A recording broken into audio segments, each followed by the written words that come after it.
Live from Wisconsin, welcome race fans, one and all, to America's Motorsports Speed Park. Welcome to Road America and to Elkhart Lake. My name is Ola Rambo, bringing you all of racing action from start to finish alongside Austin Edstrom for round 17 of the High Tide Racing League Guardian Premier Series and round 2 of the round of 12. Awesome, what a wild way to kick off action here in the round of 12 just last week at Talladega. A race that went mostly green to the end, and then the big one happening in the Tri-Oval on the final lap. Some major shakeups with Jaden Hopp especially going from top to bottom, then right back to the top.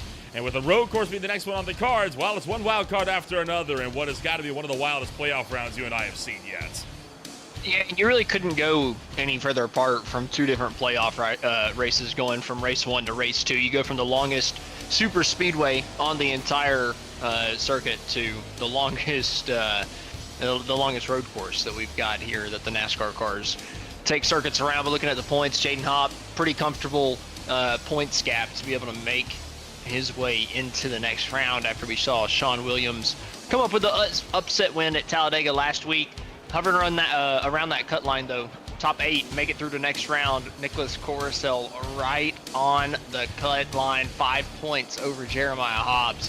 Then we got Kevin Foster down there in 10th, as well as a couple more drivers down 11th and 12th, trying to get themselves up into the top 8. Of course, all of this means there's going to be a lot of fighting ahead of us here this afternoon. Road America, a track known for its long, straight, and hard-braking zones. And with plenty of those on offer for us here this afternoon, that 118-degree track temp is going to be no slouch this afternoon. Several drivers are going to be put through the ringer by it. And with a bit of crosswind as well, 8 miles an hour off to the west, and some pretty high humidity as well. This race, I think, going to be one of the most grueling road course races this league has ever faced. Yeah, it's a racetrack that takes a long, a lot of time to get around, especially in these NASCAR cars. It takes a long, long time through every single corner to be able to get onto the throttle. A lot of 90-degree corners. You got to be really slow. You got to really throw your car into them and get as much as you can. But compared to other cars on the road courses, it just feels like you're taking forever before you can get onto the throttle. Be able to get this thing 100% nailed down to the floorboard and being able to go and make lap time. So it'll be a challenge for these guys out here tonight to nail it lap after lap. So many different corners. It equates to a lot of different opportunities for something to go wrong and for there to be a big error. So we just gotta wait and see exactly what happens over the course of the race. Who's got it nailed the best.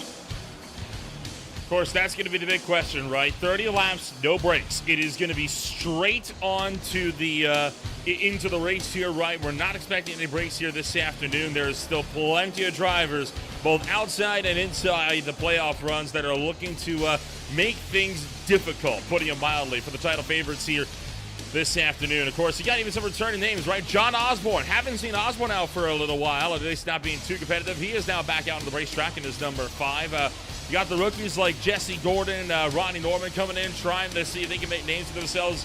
Several of them making their first road course starts with the league as well. And I think that is something that cannot be understated as well, right? As what a play the rookies could have in this one here this afternoon. And of course, you got to consider your non-playoff contenders as well, right? Smith and Nickerson, 2 drivers that would have been locked into the playoffs. Well, not so fast, because they both forfeited their spots because they knew they could not make it the entire season. They stand 1-2 atop the boards. And we were talking about rookies. Rookie Jesse Gordon making his debut in the High Tide Racing League just a little ways into the season. Before the playoffs began, he was 8th in practice. Yeah, just getting a quick rundown. See who's probably going to be a few of the contenders through the course of the night. Obviously, Aaron Smith laying down the fastest lap time, not contending in the playoffs for the High Tide Racing League Guardian Premier Series this season, but trying to get a couple more wins out of the season as we scroll back through the rest of the field. Getting ready to get this one started, though. Only a couple seconds away from getting these guys gridded up, ready to race around the roads of Wisconsin here in Road America. It'll be a good one, too, especially with the playoffs going on. Lots to keep track with the points. Brian Dees, Benjamin Lacey in a big points hole here, sitting in 11th and 12th coming into this race. So a lot of storylines to keep up with over the course of the night. Well, warm-up's going to draw to a close, and it's time to take a rundown of what your starter grid's going to look like over here as the field is gridded on up on the front straightaway, and we are just about ready to rumble. It's Nick Nickerson starting on pole position, half a second off the pace from him. It's your current points leader, Jaden Hopp. Got penalized last week at Talladega, dropped off at the lead lap, was looking to be in trouble. Got lucky with the caution when he raced back onto the lead lap. He has now managed to drive away with a podium at the end of Talladega, and he's in a good spot. 13 points up for him. Answer racing action here tonight. Row number 2 is going to be rookie Jesse Gordon in the Amsoil and Batmobile number 69. He starts down in third, 7/10 off the pace, alongside Season 2 champion of the Conrad Group Insurance Agency and Pink Precision Auto Glass number 81. It's Dustin Ping. Row number 3, bring it up for the Crusader number 64 of Zachary Wareham. Regarding Amsoil Racing, Dalton Kilrose starting just beside him down on row number 3 for MFRD Racing. Row number 4. Bring it up for Michael Thorpe Jr. with the number 34 alongside Nicholas Lavelle. Already more than 2 seconds off the pace of the back, now 3 seconds off. It's going to be Brian Dees alongside Nicholas Coruscant, who will be bringing it up there to round out the top 10. Going back to row number 6 here tonight, lining up on the inside in P11. We've got playoff driver in the number 71. That's going to be Wyatt Walker. On the outside, another playoff driver in the number 8, Kevin Foster. Both those guys starting 11th and 12th. Going back here, row number 7, Matt Crockett in the number 49, Ty Marasco in the number 1, starting on the outside at 14th. Going back to row number 8, Sean Williams, last week's improbable winner at Talladega last week. Started side by side with Aaron Smith here in the 16th place position. Going back, starting in 17th, John Osborne in the number 5. Benjamin Lacey, playoff car, well below the cut line, needs a lot of points, not where he needs to be starting. Can he make up the distance, make up the gap through the course of tonight's race? And then going back to row number 10, starting in 19th, Michael Ramos in the number 27, starting alongside another playoff guy, Christopher Bassinger in that number 15. He needs to move forward, get those points. He's got to get up to the front quick.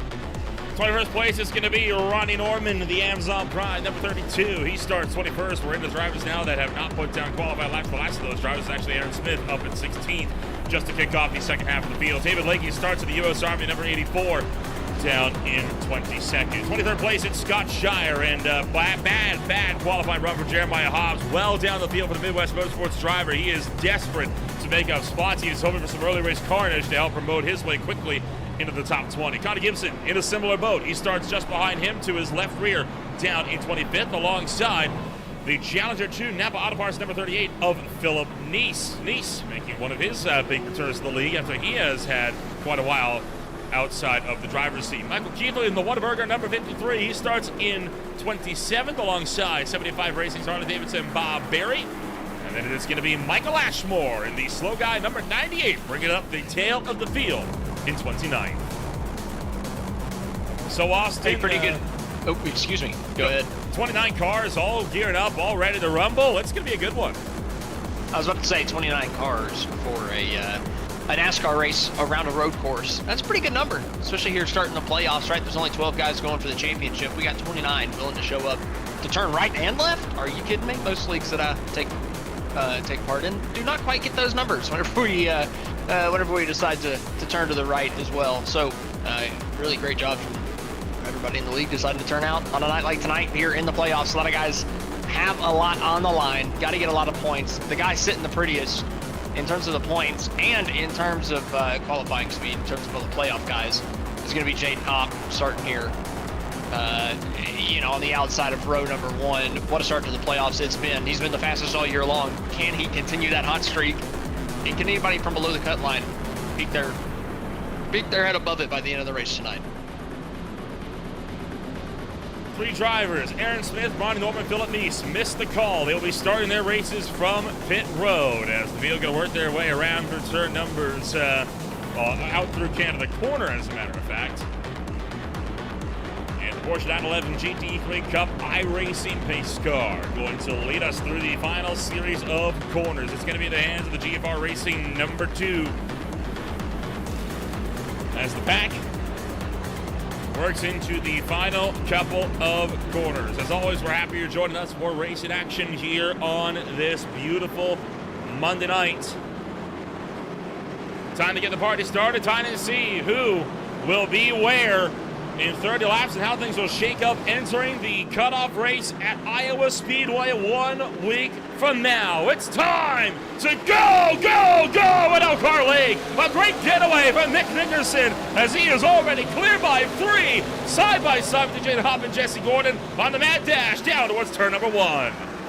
Gordon gave a huge shove to Nick Nickerson coming to the start-finish line. Get Nickerson well clear coming down to turn 1, and Jesse Gordon going to get himself clear for the second place position by the time we get down to turn number 3, this 90-degree right-hand corner, front 4, all single file, trying to get 5th place sorted out. It looks like Thorpe and Ping are going to be able to do that side by side a lot further back through the pack, but top 10 or so, all single file coming down to 5.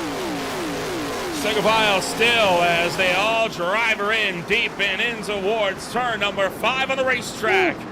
Ducking them in and lots of deep race in the background. One car going around. Kevin Foster's into the wall hard. Well, it's playoff driver Kevin Foster, 10th place coming into the points. Oh, he's not the only one. In the points tonight. A couple more drivers, though. Oh, another playoff driver, too. Benjamin Lacey in the 7. That's a car below the playoff cut line as well. 2 cars outside of the top 8 having issues on lap number 1. Terrible, terrible for Benjamin Lacey and Kevin Foster. No yellows to be able to make up that gap either. That's going to be tough to overcome. Critical errors for Benjamin Lacey and for Kevin Foster. That is devastating for both of their runs, and a lot of work now to be made up as we'll take a look at well, there's the speed shot coming out of the kink down the straightaway. Look at drivers flirting with the left-hand side of the racetrack right by the DRS boards. That corner always one of the most terrifying corners on the racetrack. And, well, Canada corner, no slouch either with that curved straightaway on the lead-up. Yeah, Jesse Gordon was using absolutely all that corner. Jeremiah Hobbs, huge issue coming down into Canada corner, and he got into it with Christopher Bassinger. That's 2 more playoff cars. 4 cars in the playoffs with issues on lap 1. And make it 3 because Dalton Kilrow was involved in that as well. So a lot of playoff contenders getting involved in incidents early on here in this one here this afternoon. So 5. We've got 5 playoff drivers in 1 lap to start this one off that have all had issues. I didn't even see Kilrow get involved in that, but the 41 getting a piece of it as well. Obviously, Kevin Foster and Benjamin Lacey from a little bit earlier, but coming down into Canada corner as well. Unrelated, just lost the back end. So Kilrow able to get it, back going and not really having an issue. He doesn't have any damage. These 2, though, Hobbs lost a good bit more time after him and Bassinger collided, and Bassinger might have a decent bit of right front damage. That was some good contact, but man, 5 playoff guys, all imploding early. That's not good signs as we've got 2 more right next to each other here coming down into turn 5. Thorpe and Ping continuing to swap this 4th place position back and forth here in the early going. Yeah, Thorpe able to make the move on Dustin Ping. Now, what that early race carnage has helped out Connor Gibson. Remember, I was talking about drivers like Connor Gibson, right? They were needing some early race carnage to get them back into the fight. Gibson's up 11 spots since lap 1 at the start of the race, and now he is into 12th and sitting in a very good position as a result. Well, and Gibson also is a guy that came into this race second in points, right? And obviously 3 race rounds, you only got to be top 8, so you got to think, man, if you can be one of the top 8 finishers in this race out of those 12, you're giving yourself a really good shot being second in points already. So obviously Connor getting himself up to 12th early. If he can kind of hang on to that, do a decent job of just hanging on and not making a mistake, getting a decent finish, he could very well point himself into the second round relatively easily just through 2 consistent first 2 races at Talladega and Road America. Just got to really pay attention to these playoff guys that had major issues though early, right? Kilrow with the minor issue, but then going back a little bit further back, Christopher Bassinger, Benjamin Lacey, Kevin Foster, as well as Jeremiah Hobbs. All those guys, can any of them recover? Can they get themselves back into the fight? Especially for guys like Benjamin Lacey, Kevin Foster, they're 10th and 11th in the playoff points. And actually Jeremiah Hobbs also under that cut line.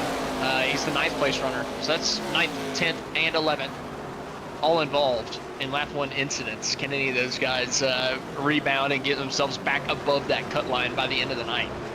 Look at how rapidly all of these points have shifted around already at just the opening 2 laps of racing, right? Jaden Hobb looking to extend that lead. No surprises there with him running in second, but there is not one single driver that is sitting in the same position. Right now, Dalton Kilroe in danger. He is only 6 points above Brian Dees with that cut line, and Nicholas Coruscant is no doubt sweating bullets as well, only 2 points clear of him. Forbes just lost a spot to Jesse Gordon down to the turn number 5, and no, he's actually trying to go around the outside of Gordon through turn 5. He's able to pick off third.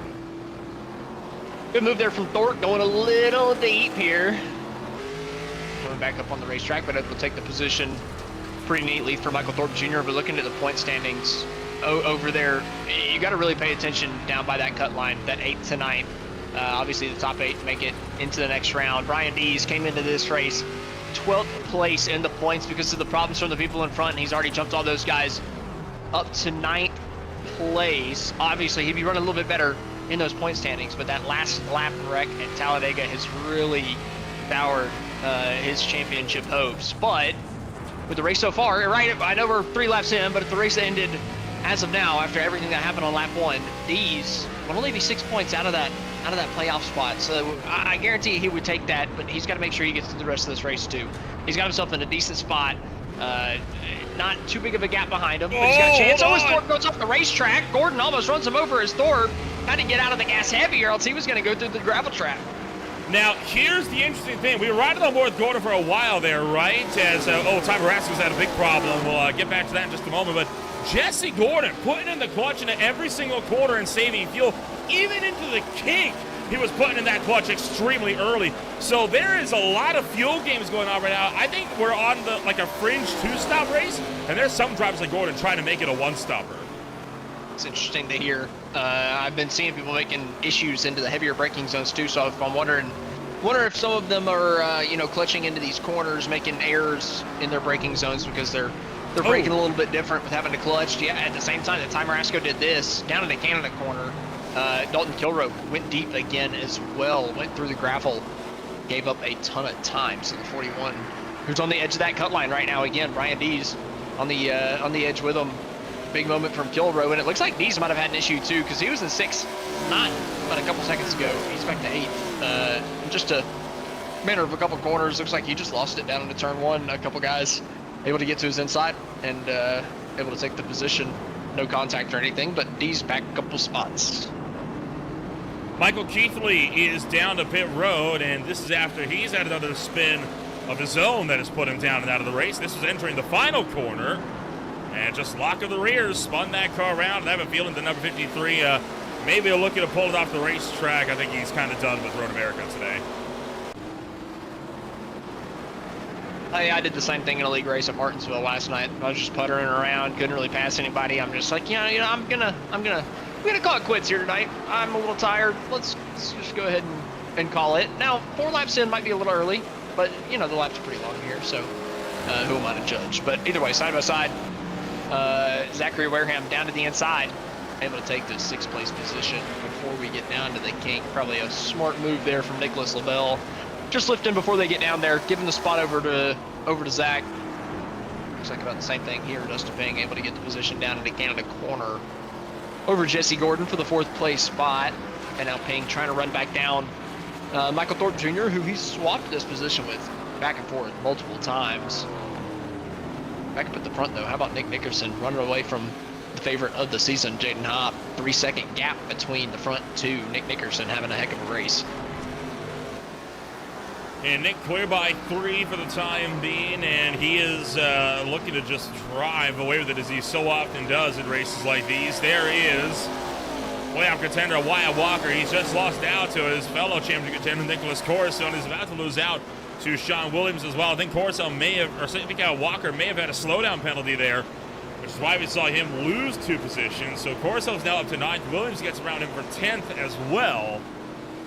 Good solid effort so far for Nicholas Coruscant. He is now retained in that top 10, and he's into 9th.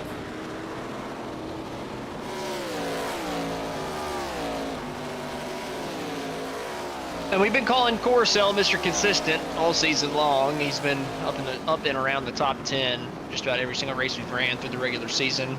Obviously, second at the end of the at the end of the regular season, just consistently up there, always getting good finishes. Didn't get the best finish ever at Talladega Super Speedway, being a little all out there, but still able to be 8 in points, just inside of that cut line coming into the race tonight.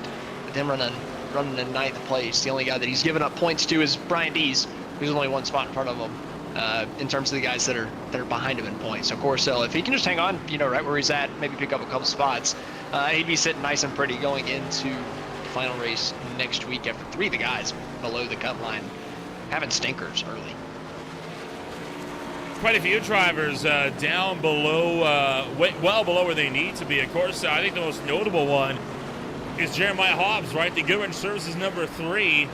Took his first podium earlier this season of his high-time racing career. That was at Texas after he got spun with only about 30 laps to go. And now Hobbs, how far has he fallen? He's down at 20th place, right? And that is even still with him being up positions. He's right now up 2. Right now, Hobbs is having a bad day at the office, and I'm sorry, I get it. It's a hard track. He needs to do better, though, if he wants to have any chance on getting into the round of 8. Yeah, these road courses can be big-time wild cards. You throw them in the playoffs. In a NASCAR series, whenever you predominantly run ovals, a lot of these guys will strictly run ovals unless they run a league that happens to come to a road course. And well, you plop one in the middle of the playoffs, it can really, really shake up the points. Some of the guys that have been fast on ovals all year long just happen to give a lot of points at a road course, so tough break maybe for a couple of these playoff guys that don't like it. But meanwhile, side by side for the 3rd place position, a couple guys who do well at the ovals and apparently do pretty daggone well at the road courses. Oh boy! Dustin Ping and Michael Thorpe Jr. just about coming to blows coming down to turn 5. Yeah, you saw out of Ping's left front there just how close they got to contact. Look at the over-under attempt coming out of turn 5 up to 6. Not going to be able to get the nose in there though. He will remain tucked in line behind Michael Thorpe Jr. for now. But Dustin Ping, he is not going to be content with allowing for Thorpe to run away with this one. He's saying, I'm here to party. He wants to go after that championship and retain it when it was taken away from his Dalton Kilrow in Season 3.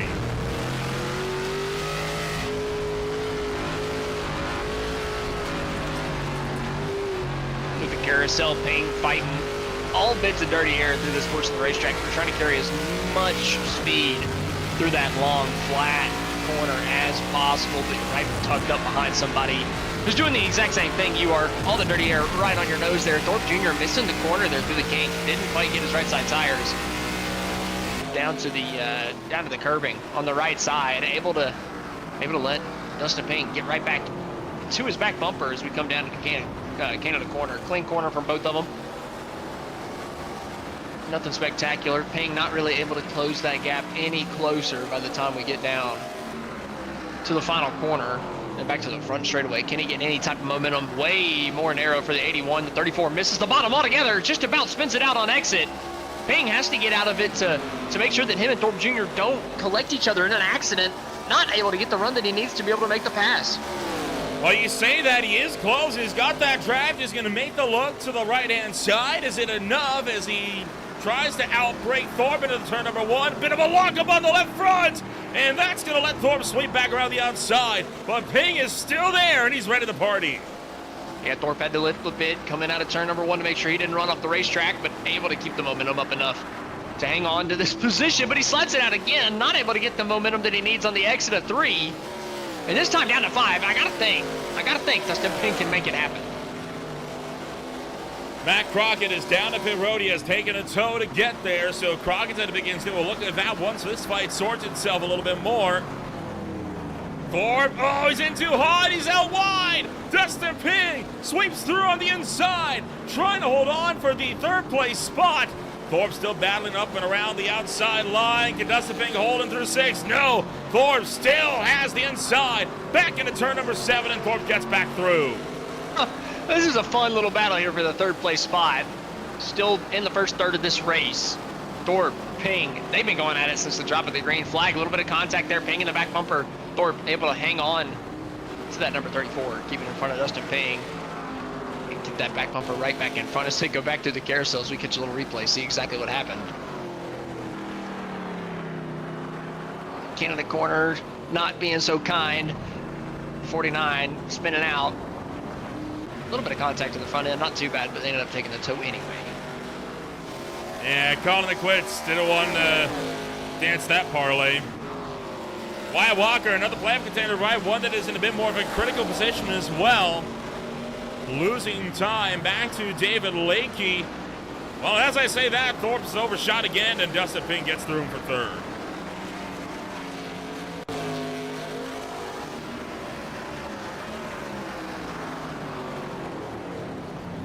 Yeah, this battle for third, I don't know if it's going to completely finish until either one of them wrecks out of the race, or the race is over. That's about whenever it's going to end. I think these guys are just completely evenly matched. Thorpe and Ping, these guys are going to be going at it the entire time unless there's a major mistake. A little bit further back, one guy that has made a couple mistakes in the early going, Dalton Kilroy, trying to make up for him, trying to get a couple points. He's sitting right around that cut line in the playoffs. If this race were to end right now, he's got to pick up a couple spots, trying to make one of them happen right here. David Lakey on the outside coming down in a turn number 1 for the 14th place spot. Look at the number 41, just twitchy all the way in the braking zone. Down on the inside, able to pick up that spot. Benjamin Lacey in the number 7, another playoff car, trying to follow him through, trying to pick up every single point that Dalton Kilroy can pick up. And well, here's a playoff point. Wyatt Walker right in front in the 13th place position. This spot maybe just a little bit more important than the other ones. Picking up that point, and you're taking a point away from one of your playoff contenders that you could put on the cut line. David Leakey also trying to take that point away from Wyatt Walker as well, diving down to the inside, down into turn 5. He's going to take it away from Wyatt Walker, who's going to be under pressure again, as Benjamin Lacey's going to be in this fight as well. A couple of these guys going at it here, lap 8. Still a good 22 to go from Road America, but a good fight. And a good chunk of these guys just outside the top 10. Pretty good scrap a lot of these guys been having so far. There's Dustin Pink, Michael Thorpe Jr., though. Thorpe is quick to come back up. Look at that. They're both off the racetrack, and they're both out of control. Holy cow, they're able to hold on to it. Only just, and Thorpe slips through into third. And they start laughing on the voice chat as if it's like some fun little game that they're playing. Well, I mean, I guess it kind of is. And Dustin Pink's going to do it again. Going through the gravel. This is not what you want to see. They put so much work into this. Getting this big gap over Zachary Wareham, Nicholas Lavelle, and well, it's just completely gone. Zachary Wareham passed Dustin Pink. So the battle for, that epic battle for third we've been watching, you're going to put a pin in it for now as they've been separated, and now Dustin Pink deciding, I think I'm going to come down pit road. That was maybe a little bit too much. So Dustin Pink, the first of the front runners, to kind of call it quits on this first stint. As well as that, Sean Williams trying to hold up Connor Gibson. Gibson wants to get through as well. He's got some good points on the line, and he wants to get up into the top 10 with this. John Osborne looking to push Connor Gibson clear, just a little ways behind him as well. Gibson, can he get through? Yes, he does. Sean Williams tried to go for the crossover, but Gibson held the bottom. Now he gets through quite easily down to the inside. Yeah, Gibson just overshot the center of that corner. Washed out way wide onto the rumble strips. Lost a lot of exit speed coming down to turn 3. Just about does it again here coming out of 3. Brian Dees a little bit further up the racetrack, able to make the move to the 6th place spot. In a battle with Jesse Gordon coming down again to turn number 5. And Gibson is going to lift. This is on board with Thorpe in that wild moment here into the King. And I thought for sure we had just taken 2 of our contenders out of the race. I can't believe that I can't believe neither one of them made any contact with anything, right? You know, they kept it going straight, whatever. Neither one of them wrecked. Both of them were all 4 wheels off of the racetrack, wrecking it sideways, especially Dustin Ping. I mean, crazy sideways for Ping. And able to keep it off of those railings at, you know, pretty intense speeds coming around that corner, about the fastest part on the racetrack that you're carrying any G-forces. So that's mightily impressive from Thorpe and Dustin to be able to hang on to those. Brian Dees, meanwhile, trying to fend off Jesse Gordon now that he has gotten by him for 6th. And looking like Dees is going to be able to do just that for the time being as he starts to pull a little bit more of a gap here on Gordon, just a little ways behind him. What a job from Dees, man. He came into this race last in the point standings. Obviously, you got to pay attention to the pit cycles. So you got to think, okay, Dustin Ping was ahead of him. He's pitted. But if you count that into it, Dustin Ping would be the 4th highest running playoff guy. And he came into this last out of the playoff points. So big night so far for Brian Dees, because he's got to keep that 17 up here. Mr. Consistent down pit road. Expecting around 47 seconds or quicker in pit road here this afternoon. It's a long time that'll be cruising down to the lane right, and even longer. You got to find yourself waiting, especially when you know that you don't have any caution to help you if a pit stop goes south, right? That's why road courses, they are so much more critical to hit. I would argue more critical than an oval to hit properly, because you got no backup if it goes down for you. Yeah, anytime something happens to me that is just a little off in a road course race, it kind of ruins the whole vibe and flow of the race, because you just know that there is no safety net, right? You log into an oval race, something happens on lap 30, you kind of shrug your shoulders.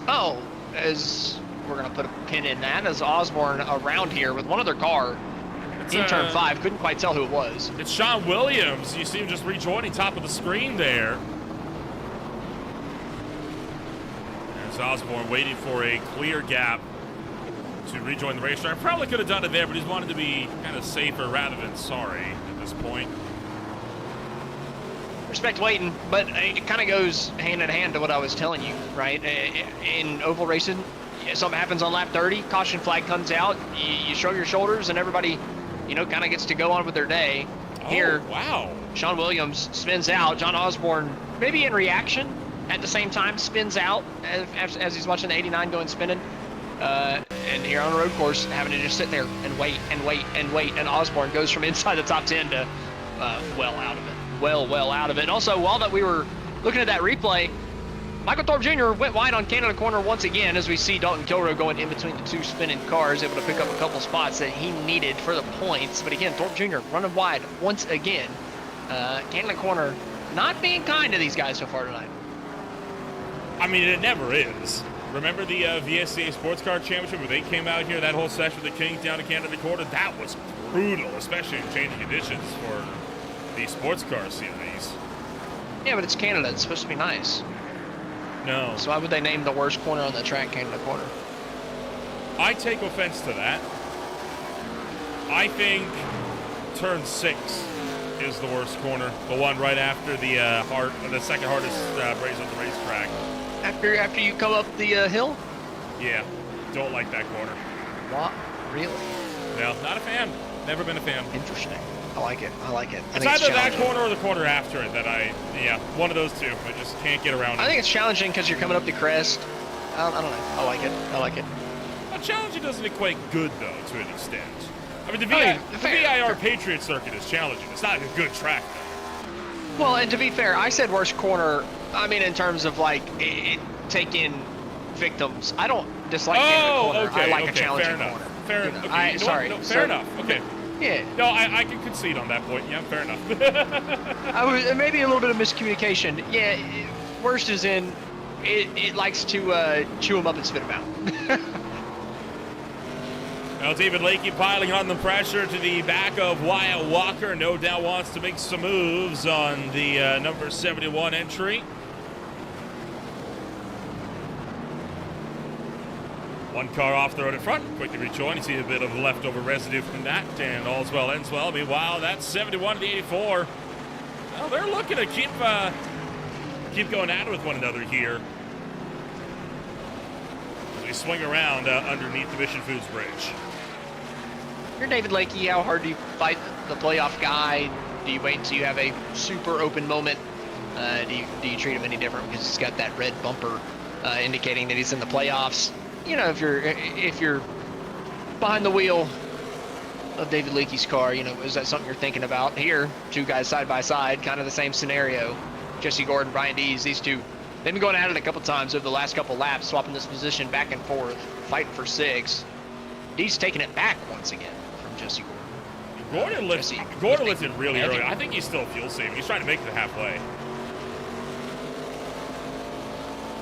It'll be interesting to see how the strategies play out with that. If anybody can push it that long. I mean, look at that clutch going all the way down to 1100 RPM, coming down to turn 3, right? If you're doing that down to 3, I imagine you're doing it huge into 1, huge into 5, into 6 a little bit maybe. 7, you can kind of roll through the center of that corner as well. Carousel's a little strange because you got to keep some gas in it through the center of that corner, but maybe through the entry you're getting on the clutch. But yeah, again, coming down to 5, heavy on the clutch. Coming up the hill, have used as much runoff as possible. Not using it up the hill. I gotta commend it to an extent, right? Because I mean, putting in the clutch and braking and downshifting all at the same time, that is not an easy thing to do. That takes a lot of mental practice and muscle memory to be able to get that rhythm down. I've tried it quite a few times before. It hasn't usually worked out well for me. I usually find myself spinning around, right? It's a hard thing to do. And, you know, to the guys that are able to do it, more power to you. That's the thing, too. It's hard to do it fast, right? Like, I think you can do it and be able to manage to stay on the racetrack, but can you do it fast enough to where it is, you know, it works cutting out a pit stop, right? If you're just going to do it and you're going to lose so much time that everybody that... the 64! Wareham just losing it over the marbles. And that nearly took out your now third place runner, Michael Thorpe Jr., who is right behind all of this. I mean, I can see a lot of marbles on the racetrack there, the gravel, out of the gravel pit. I don't know if that's the iRacing physics that have come into play, but I mean, he lost it right over those marbles. I gotta think that has something to do with the, you know, the new track physics or the debris physics that we've got here that came out about a year ago or so. I agree, because, I mean, iRacing, they've been making it so that debris does have an impact on track grip, right? I mean, if you go over those, you'll get what we call a debris or an oil flag. Oh, yeah, right there. It's definitely the gravel. You just saw Kilroy and Bassinger lose it at the exact same point. They were able to catch it, but, yeah, that kind of tells the story perfectly, right? I mean, there's no doubt a hazard flag out there. It's a yellow and red striped flag, and it basically means there's no crash here, but it does mean there is debris on the track. Be prepared to slow down, and it is clear that it is impacting these guys pretty heavily coming through Canada. Jeremiah Hobbs pitting right before the halfway break here. Not halfway break, but, you know, halfway mark to be able to make it on one stop. So I don't think Hobbs will be able to make it on that one stop. So might be a little bit of a problem for the 3 a little bit later if some of these other guys can. But again, got to pay attention to that gravel trap out of Canada corner. Pay attention to see if any of these top guys fall victim to it, as well as your race leaders coming down to actually, I can't quite tell where your race leader, he's in Canada corner right now, actually seeing if he has any issue. He looks pretty strong and sturdy through there. Nick Nickerson does, as we're looking at Dalton Kilroy, Benjamin Lacey, both these guys, right, they had issues on lap number 1, playoff drivers, having issues, fell back a little bit to the back of the pack. They've stayed nose to tail, driving back up into the top 10, up to 8th and 9th, a good ways off your race leader, 10 seconds off of 7th, 12 seconds off of 6th, but if they can make it on gas to this halfway point, maybe, just maybe, they can have a chance to fight these guys. But, oh, this is big. Nick Nickerson coming to lap 14, right? They're 2 laps short from running halfway at this point. You got to run through lap 15 to be able to, you know, to make it to halfway. So I'm thinking Nick Nickerson's going to be too short on gas. He's going to need a splash and go. It's hard to believe we're already at lap 14 in this race, right? I mean, we haven't even been green for a half hour yet. That's the nature of road course racing on. Oh yeah. On iRacing, especially whenever it's not a timed one, right? You know, if you get a 3-hour race, you just know, okay, I'm sitting here for 3 hours. You get a 30-lap race, and it's like, oh, the race is over an hour, you know, an hour in, and you're like, oh, I love it. I love this. Michael Thorpe Jr. into the box, as is Zachary Wareham. So the Canadian and the Chicago native are both down and into pit road. Can anybody make it on one stop? That's Oh, he what I want to stole see. the car! Thorpe stole the car on the way out! Oh, that is a devastating mistake for him. And it was a long many stop things? to boot. Thorpe paying. Both these guys have just had one thing after another go wrong for both of them, to where they end up being right around each other on the track. And here are both of them on the screen coming out of turn one. They can't seem to get away from each other as Wareham going to go down to the inside of Thorpe Jr. and try to pick up that position after Thorpe trying to get that thing going after having that issue coming out of pit road. Ping going to be right in that battle. Now as we see Thorpe, I mean, just not getting anything out of it. Yeah. 4 tires on the ground. Right here. Well, that car is not going. He lurched. You heard it. The car died immediately. Did not have the revs in it to keep that engine running when the car lurched forward.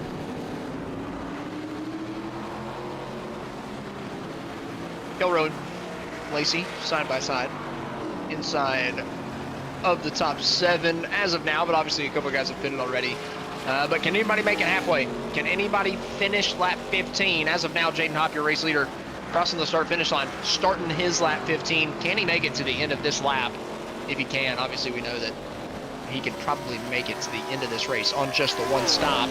As these guys continue into battle, coming down to Canada Corner, we've seen issues coming out of the corner. I think that the gravel trap issue is fixed. Is Benjamin Lacey going to go down to the inside, drive down there, take the position away, and it looks like these guys may be running just a little bit more narrow coming off that corner to be safe on the gravel.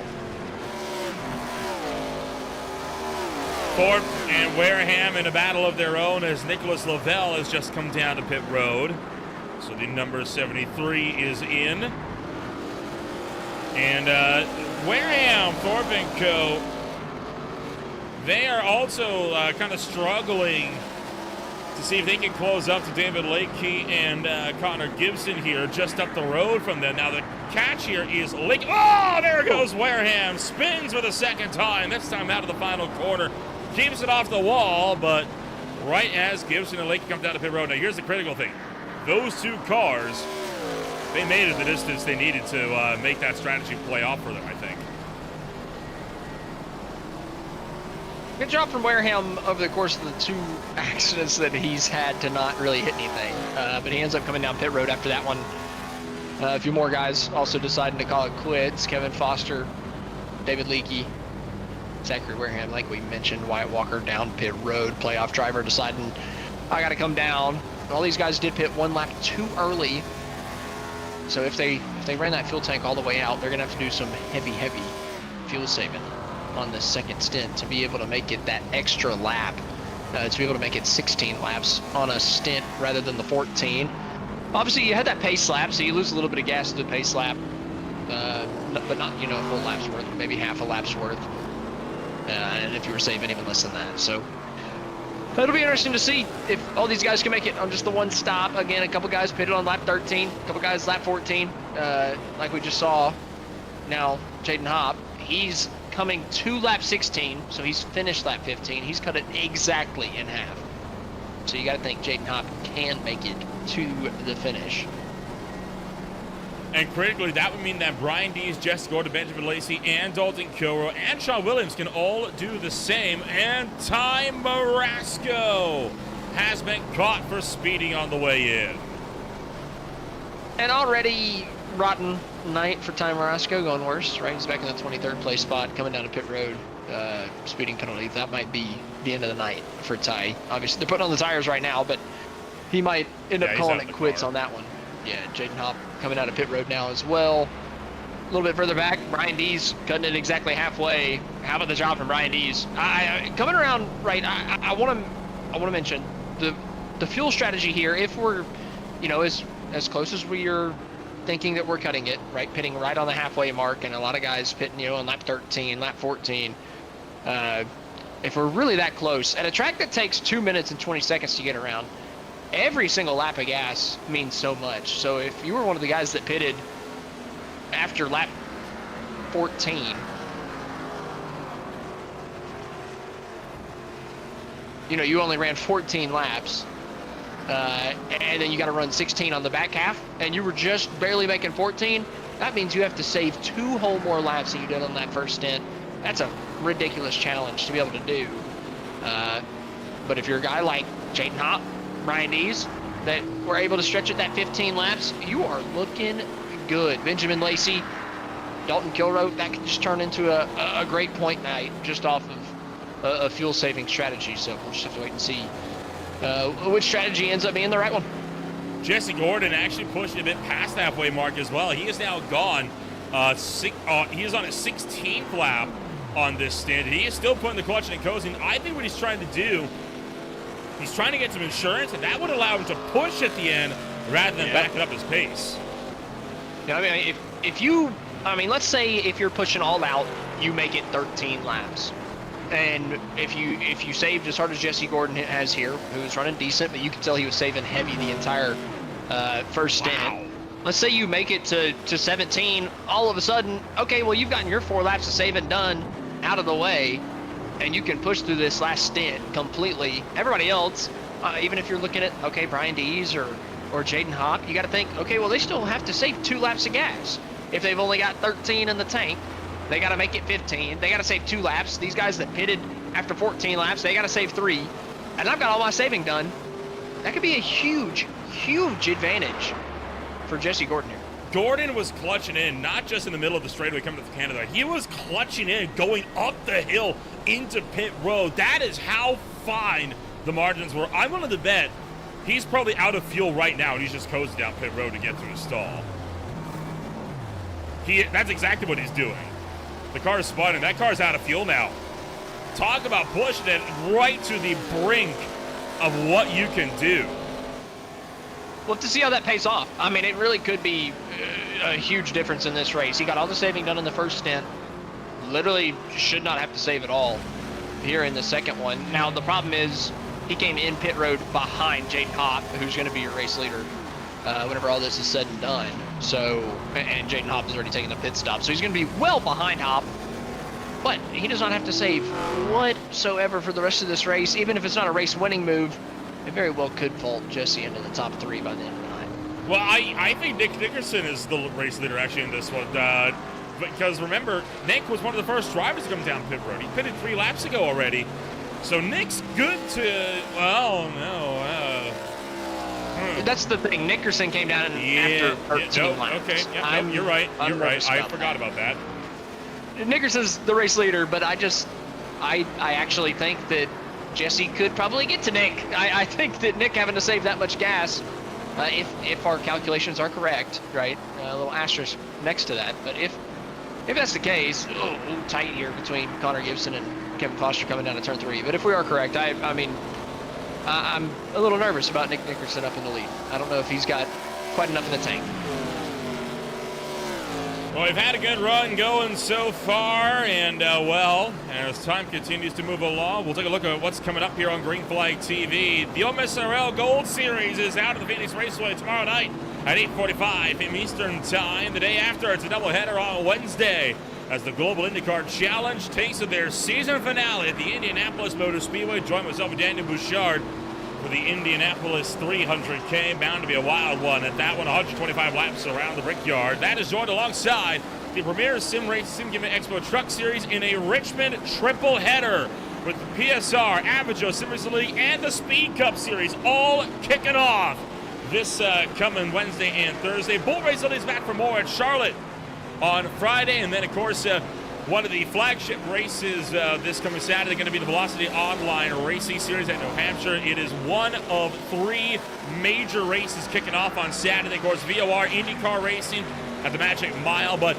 that is joined by twin season openers here, Austin, because not only do you have the season opener for the SRA Gen 4 Championship that night, you also, alongside VOR, have got the FTR Events Trophy.ai GT Endurance Series kicking off there at 7-season competition with a 6-hour endurance race at the Motorsports Park at the Bend down in Australia. That'll be GT3, GT4, and touring car machinery. We hope you'll join us for all of that action on Saturday. So lots of racing coming up over the next week. Zach Wareham down to pit road for a 3rd time. Might be looking to call it quits.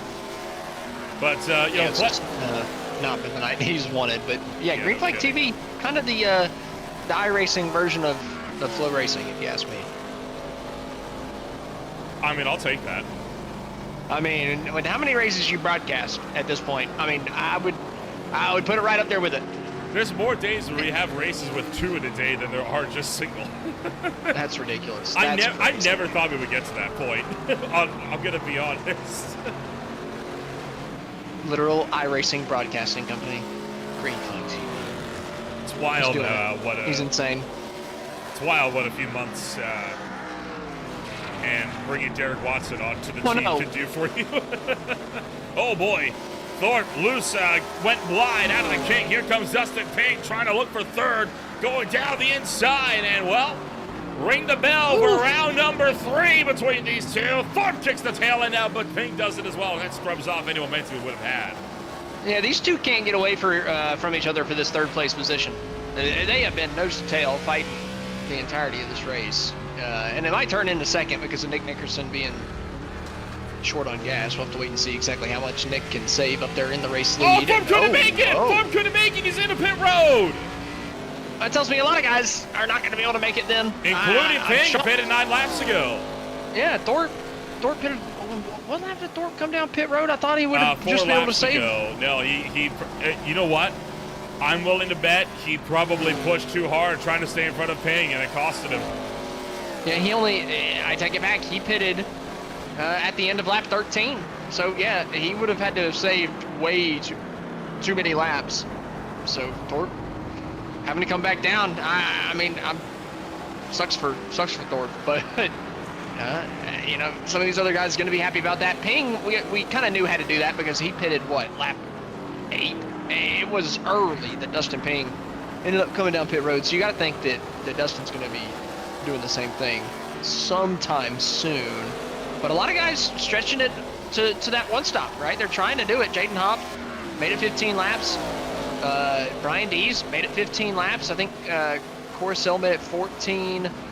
Lacey made it 15. Kilroy made it 15. So a lot of these guys up here in the top 10 trying to make the one stop work. As Gibson, Kevin Foster, these guys have been side by side here lately. Gibson a little loose on the exit of 1. Going to keep them side by side coming down to 3.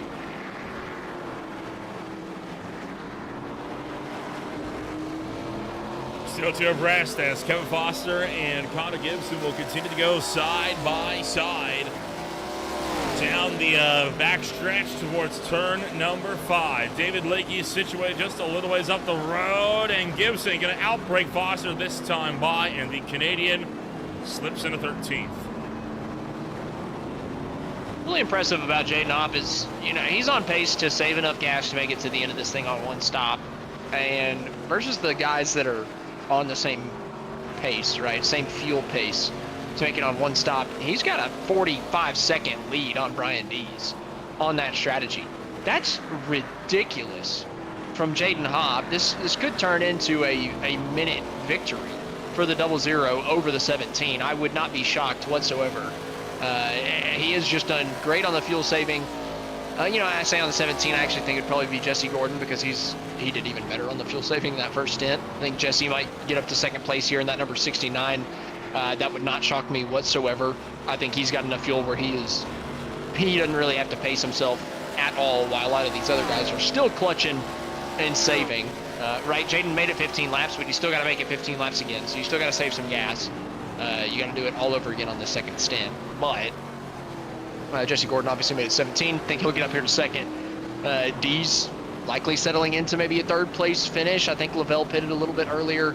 We know Nickerson pitted earlier. No, Lavelle actually pitted at the end of lap 14. So he has to save a little bit more than the rest, but it still probably puts Dees in front of him. So yeah, I think it'll be a Hopp, Gordon, Dees in the top 3 by the end of this. We'll just have to wait and see how the strategy plays out.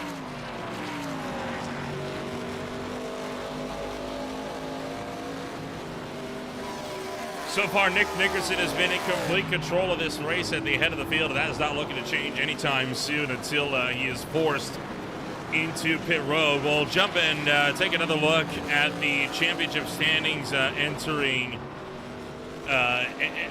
these final 10 laps or so. Jaden Hopp again looking to pull away quite convincingly at the head of the field. I think it's pretty safe to say Hopp is relatively safe at this point going into Iowa, unless something absolutely catastrophic happens in both this race and at the Iowa Speedway as well, right? Michael Thorpe Jr. been looking to try to bounce back. He still runs in 6th right now, 3 points above the cut line, but he is 12 clear of Lacey, so he's got a good bit of a buffer zone to work with. Same with Passenger and Walker. Delta Kill still remaining on the bump spot, and well, looking to be just 9 points behind is both Benjamin Lacey and Brian Dees. Crazy to see that, you know, somebody like Brian Dees, who's, you know, in the top 5 right now in the live standings, can still be, you know, 9 points off the cut line. But that last lap wreck at Talladega really put a damper on his hopes in this race, really hurt his opportunity to make the next round. He's still in it, but he's going to need more than 5th. I think he can get it up to 3rd here through the pit cycle, as it looks like Coruscant was coming down behind him, which is a big difference in the pit strategy, right? Dustin Ping, Nicholas Coruscant, that's where a couple of the dominoes are falling. I think Brian Dees is trying to make it to the end of this race on 1 stop, can finish in 3rd place, while a lot of these other playoff guys are, you know, going to have to come down pit road. So can Dees make up some of those points now that he's going to pick up a couple positions through the pit strategy? Can he get himself closer to that cut line to give himself a chance next week? Coruscant comes down to pit road, so does Dustin Ping. So 2 critical playoff contenders are now into the box, and one of them is just leaving pit road. And well, there is the Sour Patch Kids number 40 still up on the jacks as well. He is now just getting off and rolling, and behind him, Sean Williams coming down to the lane. I'm honestly a little surprised Nick Nickerson hasn't come down, given that he pitted after only 13 laps. I thought he would probably decide to come in a little bit earlier, but he might just be going for the very late splash and go and not opt for the 4 tires. We'll just have to wait and see for Nick, see what strategy he goes with. And again, we'll just have to pay attention. Jaden Hobb, can he make it that 15 laps without giving up that time to some of the guys behind him, especially Jesse Gordon, who, again, should be completely good on gas in a 6th place position. Obviously, I think Jaden Hobb should be good to go. 7 seconds that he's got to Nick Nickerson, but obviously Nick's going to have to come down pit road, and then huge gap that Jaden Hobb has over Nicholas Lavelle for what will be the race lead. A little bit further back, though, battle for the 5th place position, and Jesse Gordon just about goes wrong for him. About lost it through the kink, trying to get around Benjamin Lacey. That would not have been the greatest end to Jesse Gordon's night here. Touchy moment. Yeah, just a little bit. They're able to gather it up, though, and keep things up and rolling. So Benjamin Lacey and Jesse Gordon, they will remain in battle here for the 5th place spot. 5 seconds up the road from them. The fight for 3rd and 4th. Well, okay, I say that. Here comes Nicholas Lavelle into pit road. So Lavelle could not go the distance. And Gordon starting to slowly but surely reel Lacey back in. And I think Gordon's going to get this spot because Lacey still has to save some gas. Gordon should be good on gas, should be able to get up here, take this spot, should be able to do the same thing on Brian Dees for what will be 2nd place after Nick Nickerson comes down pit road, if he decides to do it. We'll just see if he decides to try to run this thing out, but I assume not, so I'm assuming this will be the battle for 3rd place, and I do think Jesse has a little bit more in the tank. I just think that he's going to be able to push this car a little bit harder. He's going to be able to get by Ben, but still a good run from Lacey after he didn't qualify well, way in the back, starting this race in 17th. Actually did not qualify for this thing. I don't know if he went off track, got X's so it didn't count, or what happened for the driver at 7, but had to start this race all the way in the back. If he can walk out of this thing with a nice solid top 5 finish, he'll be pretty happy, all things considered, for the playoffs, at least putting himself in a decent position to at least give himself an opportunity next week. Right now, he is the hard charger. He's gained 13 on the day, and you mentioned one of the many cars not to qualify, right? In fact, only 16 out of the 26 out of 29 cars qualified for this race. Only 26 started, and out of those, it's a wild in general, right? That 13 cars not qualify, and even with those that didn't start the race at all, 10 failing to qualify is a pretty high number. That, whoa, hold on, get back to that. Jesse Gordon onto the grass to make that move on Benjamin Lacey. bit size sits. That's what Jesse Gordon just said. My car just barely fit. Maybe it didn't quite fit, but we made it fit. If you're the driver of the 69, what a great move for Jesse Gordon, able to get by for what could be the third place position after Nick ends up coming down pit road. But you see Lacey just slow out of the kink. Jesse had the run, then tried closing it off, but Jesse said, I think I'm putting my nose in there, buddy. I'm going to take that away from you. Slick move there from Jesse. That is a very, very brave decision to go for a move like that. I'm here for it. I'm here for it. I like it. Well, Lacey and Gordon will continue to fight it out. Gibson, Foster, and Lakey in the meantime have got problems of their own as they are now kind of caught together in a three-way battle for 11th place. I'm actually interested. Nickerson's going to come down, probably do a splash of fuel. Where does he come out, right? He's got 55 seconds over Brian Dees. How long is the pit cycle? You know, Kevin Foster coming down pit road right now. If Nickerson comes down just as a splash of gas, gets enough to get him to the end, can he come out in second, third, fourth? Yeah. Can he get a good finish out of this? Easily. A four-tire stop has been around 45 to 47 seconds total. 55-second gap. Yeah, you're taking fuel only. That's more than enough. Yeah, so Nickerson's still going to probably put himself on the podium. Yeah. So heck, he could take four tires and still come out with about a 10-second lead, according to this. Yeah. So still, it'll be a good night for Nickerson, but he's going to be upset that Jaden Hopp has been saving enough gas to only be 7.5 seconds behind him and still be able to make it to the end of this race. I mean, that's phenomenal from Jaden Hopp. Again, like I said, the guys on the same or similar strategies, Brian Dees, Jesse Gordon, Benjamin Lacey, Dalton Kilrow, they're, 50 seconds off of Jaden Hopp. So that's pretty ridiculous from Jaden. If he can make it. Gotta throw that on there. If he can make it, I think he can.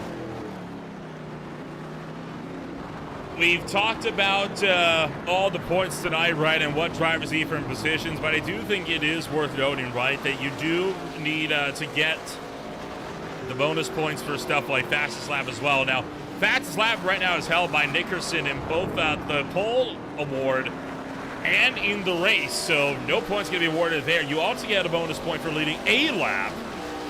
As well as that, you get a bonus for leading the most laps. And we'll take a look at those here. And right now, well, Nickerson has the bonus point for leading the most laps. And that means Jaden Hopp would be the only driver so far to get a bonus point leading 3 laps. He's been the only other driver to be able to lead a lap. And that only came from the pit stop cycle. Yeah, I was about to say Nickerson's kind of hogging all the bonus points here tonight. Like you said, Hopp able to get 1 bonus point, and will probably be able to get a bonus point for winning the race as well if he saves enough gas. But I mean, that's a pretty stellar night from Nick Nickerson. Again, he's going to be upset that this race turned into a fuel strategy event. He's probably thinking, man, if we were just going balls to the wall, no holds barred throughout the entire thing, I'd have a good chance at winning this. But instead, I think he's going to be a little short on fuel as he has some issues getting around Zachary Wareham coming out of Canada. Gonna be able to get it done, but Nick's going to be frustrated with how this one turned out strategy-wise. There's a couple playoff cars towards the back of the field going at it. Jeremiah Hobbs trying to make up for his early woes to the inside of Connor Gibson. Inside of the top 12, Hobbs trying to recover again.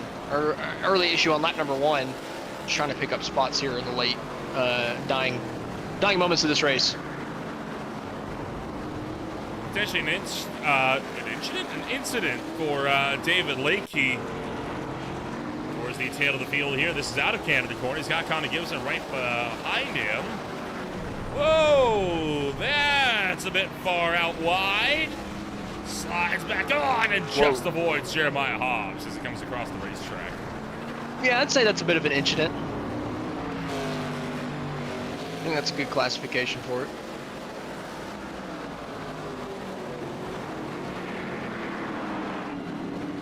Foster and Walker still fighting for 17th and 18th, and Bassinger right behind him in 19th. Wanted to try to improve his standing as well throughout all of this. And don't forget, you also got Kilroy and Thorpe looking to battle it out for 6th. Yeah, Kilroy trying to make it to the end here. I think Thorpe might be a little bit better on gas. Thorpe's come down pit road twice, right? Kilroe only the one time. Though Thorpe's going to be kind of going as hard as possible. Kilroe's still trying to save. So I think that Thorpe will get this move made, be able to get this position away from Dalton Kilroe, and then both these guys will be able to pick up one from, well, never mind, Nickerson so far on front. They will not pick up that spot. But either way, I think Thorpe will get this move done. I do think that Dalton's having to save a little bit more, having to clutch and coast a bit into these corners. You can tell Thorpe charging a lot more down into turn 3 and using more of the access road there on the exit. So I think Thorpe pushing a little bit harder for the 6th place spot.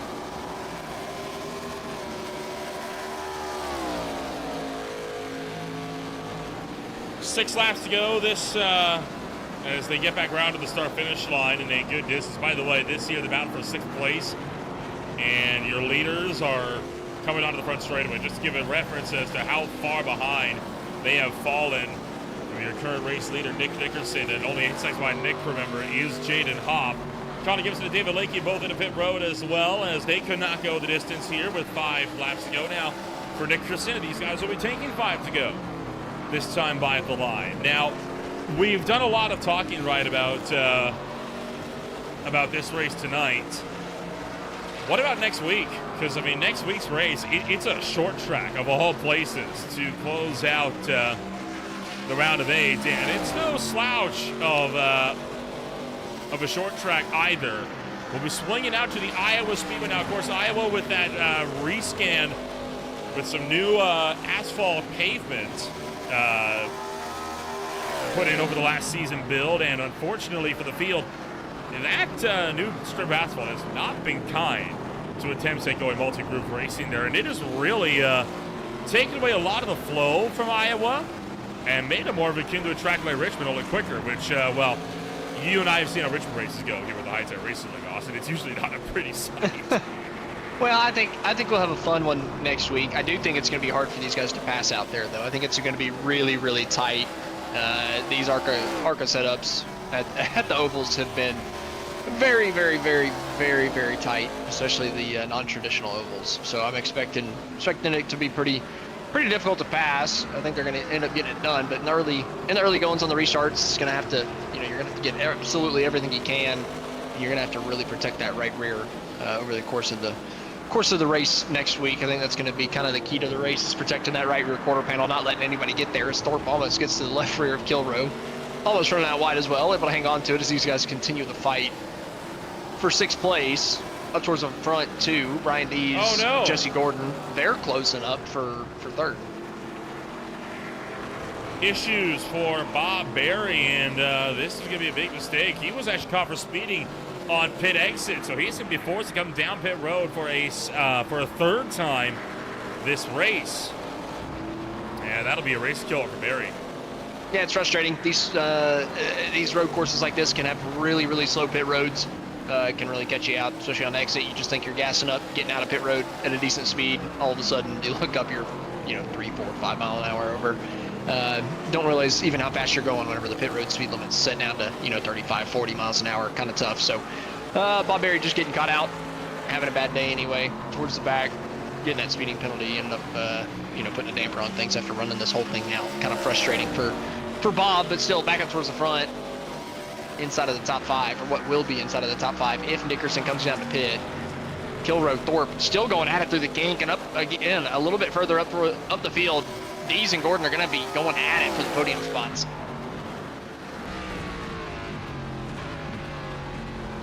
There it is, the over-under. Tried for it. He's got the nose in there. Is it enough? Kilroe going to look to squeeze Michael Thorpe Jr. out, and squeeze he will. Thorpe unable to get the nose in there out of the Canada corner, and that's going to cause him to overshoot a little bit into the final corner. But Kilroe kicks the tail end out. Here comes Thorpe, and he's going to slip right through. Yeah, that's it. That's a goodbye, Michael Thorpe Jr. Go ahead, you can have that position, buddy. I didn't want it anyway. If you're Dalton, not much else you can do. Tuck in the slipstream, hope and pray that maybe he overshoots. Turn number 1, peeks his nose out a little bit, like, yeah, I'm going to go for it. Yeah, totally screw up your line, buddy. But no, Thorpe Jr. is going to get that thing right down on the apex.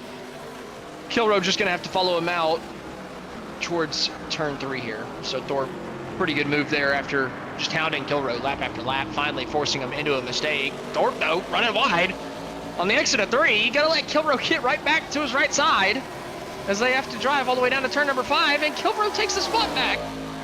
Might not be for long, though. Thorpe's looking left, looking right. He wants to try to get back through. He's looking for the inside. Sweeps back to the right-hand side. Kilrow's loose. They're both taken out. Both cars off over in turn number 5. Trying to race who gets back on first. They're side-by-side still as they rejoin the racetrack, and Kilrow hangs on. And somehow neither of them lost a spot, right? Neither of these guys lost a position through all of that. They were spun out, wrecked, hit each other, damaged, and nobody passed them. They had such a big lead over the next guy. Kilrow lost it under braking. Thorpe had nowhere to go.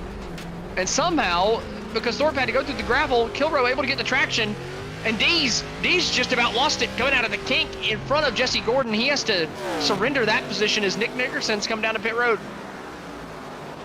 Nickerson into the box. Now the big question, where does he come out? Well, the answer is, how about a almost 30-second gap back to Gordon? Wow. No competition on that one. Going to look to take an easy second place here. Meanwhile, Kevin Foster, David Leakey, they're side by side now. Down into turn number 1. And Foster hangs on against Leakey. I'm ready for that. Kilrow, Thorpe are back side by side again. Kilrow, little sketchy coming out of Canada corner, got through the gravel, ended up giving that position right back to Thorpe Jr. These guys putting on a pretty good show here, just outside of the top 5, coming to 3 laps to go. It's been a good one. Thorpe Jr. He's gonna hit it right back. Oh boy, back and forth and back and forth.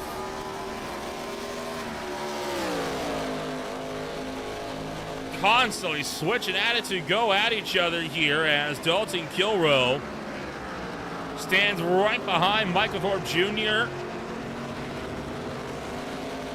And now the fight going to continue on. These guys going to have 3 laps to go at the line.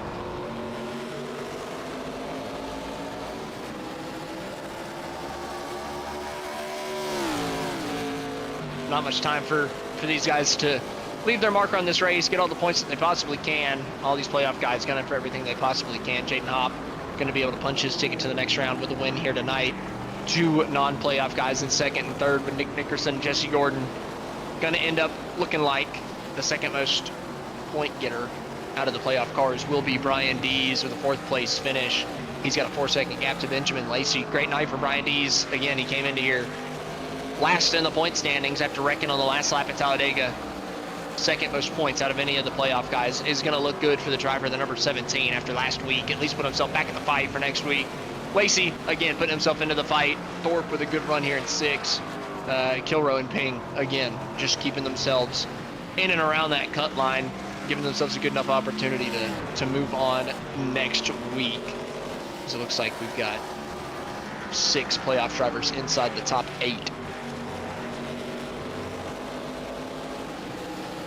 Off the road goes Michael Ramos. Lets Sean Williams through for 13 down towards the tail of the field. Meanwhile, Foster, Lakey, and Gibson, all of them still under a blanket. And Kevin Foster starting to have some connection difficulties as well. Meanwhile, Jaden Hobb with a lap and a half to go, looking strong at the head of the field.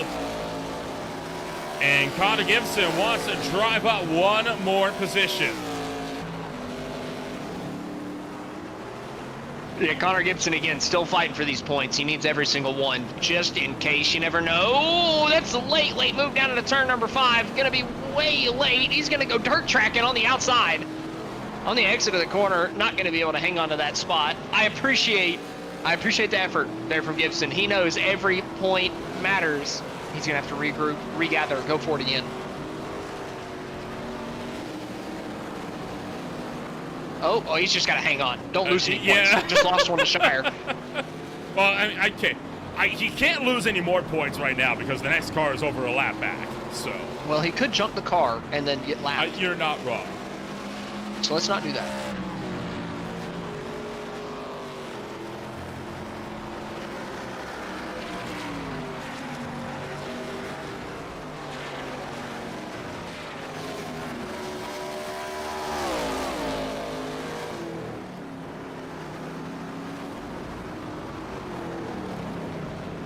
Oh no, Dustin Ping! Dustin Ping's got a meatball flag! What? Dustin Ping has just blew the motor up, and he is billowing smoke as he comes over the hill of 6 and down to 7.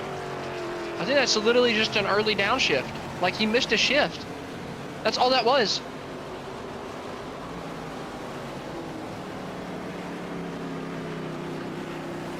Oh my. That's huge for the playoffs. I cannot believe what I'm seeing. That is a penalty that he has to come in and serve, and that'll be a killer. Because remember, they're on the final lap coming around this time by. He's going to drop down to 12 because of this. I mean, he might drop down further, right? I mean, he's going to go a lap down. Could get passed by some of those lap cars by the end of the final lap. If he has to come down pit road, I think he drops all the way down to 20th. If he can stay out and limp this thing around for a lap and a half, I think that, like you said, 12th is probably where it comes down. Right there. Yeah, you can hear him going through the revs, and the engine just did not like that and blew itself up. Weird, especially this late. Like I said, it's interesting to see if he stays out. I think he can stay out for 3 laps, technically, on this meatball. So I think he can finish this race. As long as the engine stays in it, we'll see what he decides to do down the front straightaway here. He's going to come down pit road, so he's going to be stuck in the box. I think he's going to drop down to 20th place.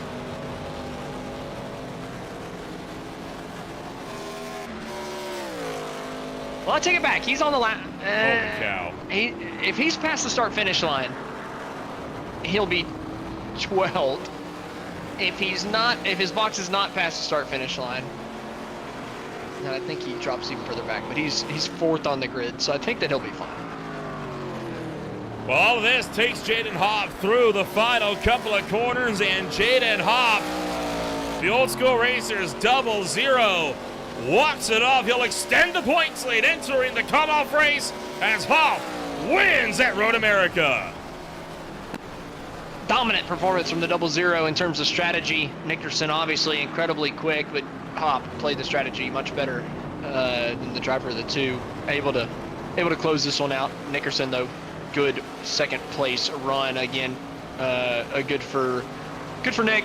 Jesse Gordon in that number 69 coming in here for the road course race, finishing in 3rd place on the podium. Great job from Jesse, and again Brian Dees, 2nd best in terms of points for the playoff drivers. That's exactly what Dees needed after Talladega last week. He's going to at least give himself an opportunity next week when we go racing in Iowa. Connor Gibson going to lose out to David Lakeview, who was able to drive away by 0.6 of a second, and that was effectively the last battle we had here on the racetrack this afternoon. Jaden Hopp with his 5th win this season, and his first since July 7th. It's been about a month since we last saw the 00 in victory lane, and I'm sure that Jaden Hopp, a very, very happy camper right about now as he takes his 8th win of his High Tide Racing League career. I'm surprised he's got all the gas to make it all around this place. Maybe give us a show on the front straightaway whenever he gets back around. Obviously, these guys were pushing fuel as much as possible. Looks like he saved a little bit of extra gas for us to maybe get that. I don't think that he burnout. just ran out. Oh, I jinxed it. You had to say something. I did. Still got a few cars coming across the start-finish line here. There's Nicholas Corso looking to come across in 9th. Jeremiah Haas will close out the top 10, and Wareham and Dustin Ping, the final cars on the lead lap, a little ways behind. Ping was able to get his car back out there fixed enough. It'll be able to finish this race on the lead lap, and because he didn't blow an engine. If he got back out there immediately, he had a meatball, didn't blow an engine, but was billowing smoke. What could have been wrong? Transmission. Had to imagine it was a money shift. But for them to be able to fix it in 15 seconds and send him back out there? Like what would have that been? An oil leak? They said, okay, we're gonna put some tape on it. Go ahead, you're good to go. Like there's nothing else I could think of that would be like, yeah, he's good to go after billowing all that smoke after 15 seconds.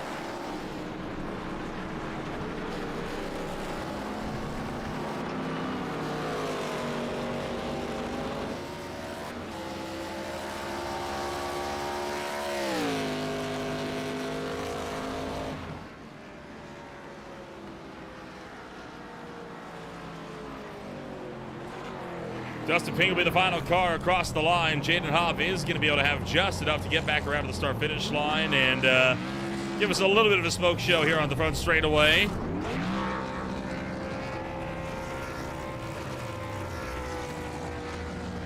Albeit while he's digging up the rear of his car quite a bit. That's about the third time he's rebounded off of that pit wall all the way through his celebrations. But a wild race here this afternoon, and some big shakeups coming our way in the points here this afternoon as well. Lots to talk about, and we'll look to talk about all of this and more as time moves along. Coming home, number 1 this afternoon, it's going to be Jaden Hopp coming home in victory lane alongside Nick Nickerson and Jesse Gordon. We'll talk to all of them in just a moment. Brian Dees comes home 4th. Benjamin Lacey, big recovery for him. He'll finish 5th after 13th place, or 13 positions up from where he started. Thorpe comes home 6th. Kilroy in 7th.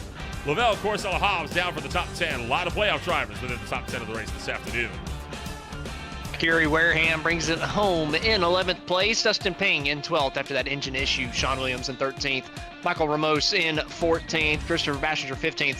Kevin Foster in 16th. Wyatt Walker 17th. David Leakey 18th. Connor Gibson brings it home in 19th place with Scott Shire rounding out the top 20.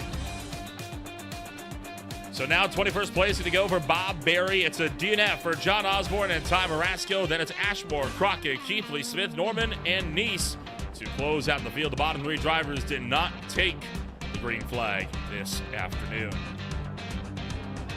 Well, we'll get a chance to give a chit-chat here to the drivers that come home, numbers 1, 2, and 3 at the end of the day. And we'll look to kick things off first and foremost with Jaden Hopp, the driver that comes home first place here this afternoon, as we'll bring down the driver taking his 5th win this season. It's a big day for Jaden Hopp as he extends his points lead at the head of the field. And Jaden, this time it comes around with your 5th win this season. A big day for you at the office. You've now doubled it up on the podiums of the playoff runs. A bit of a tight one at Talladega. Tonight, though, bit of a walk-off for you this afternoon. I'd say so. It feels good to be back up here. Nick was definitely way faster than I did. I got lucky that he couldn't make it to lap 15, but yeah, saw it through to the end, and here we are. So overall, talk us through the fuel strategy here this afternoon. Several drivers had to come down to make a second stop, but you, Gordon, Dees, Lacey, and Moore were all able to make it out there on the one stop. Was that the plan right for the get-go, or when did you kind of realize you can make that work? I'd say it was a plan right from the get-go. I usually will run a couple practice laps like before the day of the race, so I can get an idea of like what to expect, what the fuel number is going to be, stuff like that.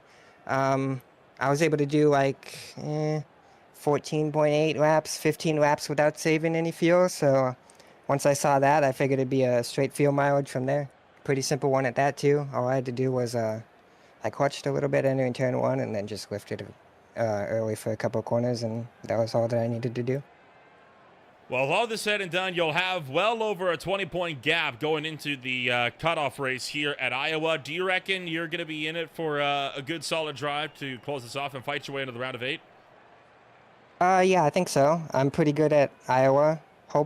Like I said, I hope it's not the repaved one. I'm not as good there, and that track's still new to me. But yeah, I like Iowa. We'll see how it goes, and should be able to advance into the round of 8 pretty solidly. All right, well, we'll wish you the best of luck when we go racing once again. Congratulations on taking home number 1, and we'll see you when we go racing coming on up next week at Iowa. Yeah, hopefully talk to you there. Thank you.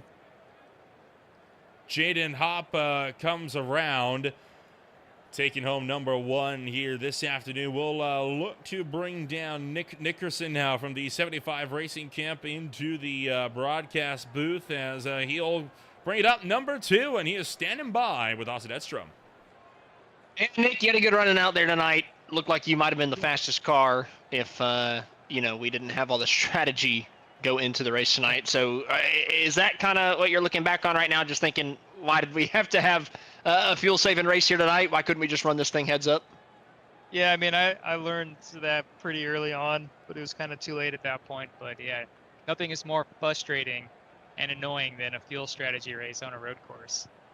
And Yeah, once I figured that out, I figured out probably like lap 5 or 6 that I probably could have saved enough fuel, but at that point it was too late, and I just let her eat for the entire race and to see what happened, and it wasn't enough. So, I mean, I don't even know how Jaden was able to go 16 laps on a tank and still maintain that speed. That's crazy. I was about to say, Nick, just you know, you put an extra pit stop into this thing and you only finished 24 seconds off the race lead. I mean, that's pretty impressive in and of itself to have an entire trip down pit road extra than anybody in the field. And after that, you know, you had a good 30 seconds to the third place guy. So obviously you ate the pace in that thing tonight. If you had obviously Hop, like you said, had that huge gap even with fuel saving. If you were on the fuel saving strategy right from the start with him, in a heads-up race of fuel saving, do you think you have the edge over him, or how do you think that one actually would have played out? It's hard to say because I don't know how fast he could have been. So he was obviously saving probably from the get-go and the way he was shaping his corners and stuff like that. So I don't know. It's hard to say. Won't know until we get one of these races where we just let her eat to the end. Well, Nick, either way, congratulations on the P2 finish. Really good night for you tonight. Showed a ridiculous amount of pace. So congratulations on the good one out there. Cool. Appreciate it, guys. See you next week. Alrighty, that was your second place finisher of Nick Nickerson. Looks like he's going to be here whenever we go racing next week from Iowa. And next up, I believe we're going to pull up our third place finisher of Jesse Gordon to the broadcast booth. He's going to be talking to Nolan Rimple. Jesse Gordon comes home number 3 this afternoon. And Jesse, your first High Tide Racing League podium as well. Gotta feel good. You were one of the drivers that started off the fuel saving strategy early. Kind of talk us through what the play was right from the get-go as you come home with a solid third place. Yeah, that fuel strategy I thought was going to pay off a little bit better. Yeah, I knew the first few laps, I was like, well, those guys are running super hard.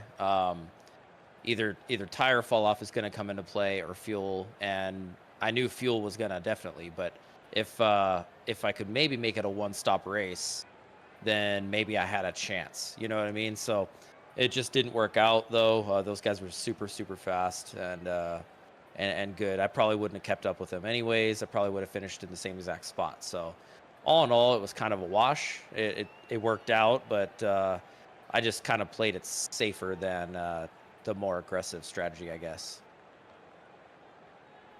Well, you're able to allow that to pull off for you. You started third. You finished third this afternoon. It was most drivers, in fact, that went for the one-stop strategy. They pitted right around the halfway point. You decided to go the extra lap. What was the decision behind it?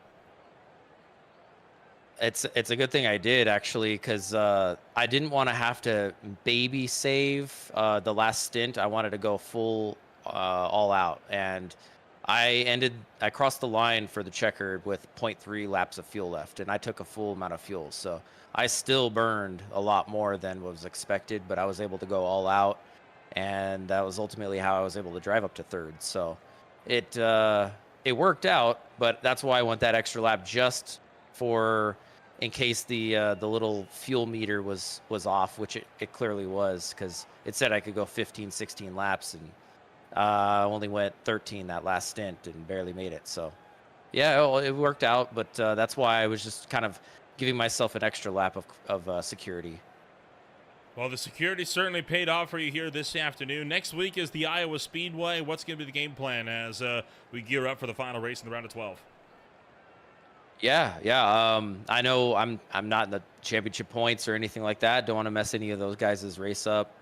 So I'll kind of go over who is obviously fighting for it, and I'll give them enough space, those guys, and I'll still race hard, but I just don't want to ruin anybody's race. I don't want to be that part of that replay reel, so to speak. So yeah, just kind of see how it goes. I like Iowa; it's a good track for me too. So we'll see how it goes. Well, we'll wish you the best of luck when we go up for number 3 here this afternoon. We will talk to you again when we swing things out to Iowa Speedway. We'll see you there. All right, appreciate it. Thank you, guys. Jesse Gordon comes home number 3 this afternoon. And, well, Austin, with that, that's going to be it then for our show here this afternoon. But Lots to talk about exiting racing action here this afternoon. Of course, the championship standings, the biggest among them, as we're going to come through with Jaden Hopp pulling away with the points lead, and Corcel 6 points clear of Benjamin Lacey, and that'd be quite the story to have your Season 1 champion once again knocked out in the first round of playoff contention. Yeah, going to be a lot of storylines going into the cut race next week. Lacey being 6 points off of that cut line. Coruscant, Kilroe, two guys that ended the regular season point standings in first and second. They're the guys on that cut line in 7th and 8th. Huge story. Also, Ping, his moment at the end of this race puts him dangerously close to that cut line, only a few points on the north side of it. So it's going to be a tight race for that 8th place position whenever we go racing next week. Well, there's still more action coming on up as well as we get set to do battle over at the Iowa Speedway. But before we get to that, we've got the Phoenix Raceway coming on up tomorrow night with the OMSRL Gold Series as they make their return from a 1-week break. Following that, it's going to be back for more with the Global IndyCar Challenge alongside the Premier Sim Racing Sim Game Expo Truck Series this coming Wednesday. Average Joe Sim Racing League is going to be out with the Highline Diecast Collectible Speed Cup Series to cap off the Richmond triple-header with PSR on Thursday night, along with Bolt back for more on Friday. Flagship day this week going to be on Saturday. Check out the second race, the Velocity Online Race at IndyCar Series, sandwiched right in the middle of the season opener of the FTR Events GET Endurance Series. That'll be a 6-hour race at the Bend. And then, of course, you got the season opener as well of the SRA Gen 4 Series coming on up that afternoon as well at Daytona. One race to go in the round of 12. Your Season 1 champion on the bump spot in a dangerous position. We'll see who is in, who is out at the Iowa Speedway. Mighty Little Rebel alongside Austin Edstrom. We'll see you all when we go racing once again in the round of 12 at Iowa.